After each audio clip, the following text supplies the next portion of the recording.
সংগ্রাম আমাদের মুক্তির সংগ্রাম, এবারে সংগ্রাম স্বাধীনতার সংগ্রাম।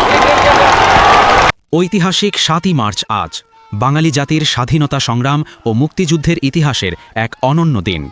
৭১ সালের এই দিনে সোহরাওয়ার্দী উদ্যানে তৎকালীন রেসকোর্স ময়দানে বিশাল জনসমুদ্রে দাঁড়িয়ে বঙ্গবন্ধু শেখ মুজিবুর রহমান বাংলাদেশের স্বাধীনতা সংগ্রামের ডাক দেন।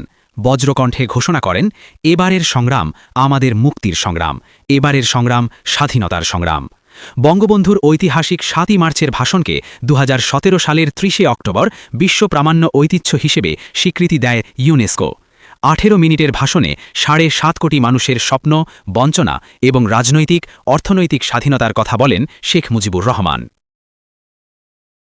রক্ত যখন দিয়েছি, রক্ত আরো দেব, এদেশের মানুষকে মুক্ত করে ছাড়বো ইনশাআল্লাহ। ৭ কোটি মানুষকে তাবা রাখতে পারবো না। আমরা যখন মরতে শিখেছি তখন কেউ আমাদের দবাতে পারবে না। যে পর্যন্ত আমার এই দেশের মুক্তি না হবে, খাজনা ট্যাক্স বন্ধ করে দেওয়া হলো, কেউ দেবে না। জয় বাংলা, জয় বাংলা, স্বাধীন করো, স্বাধীন করো বাংলাদেশ, বাংলাদেশ, বীর বাঙালির অস্ত্র ধরো।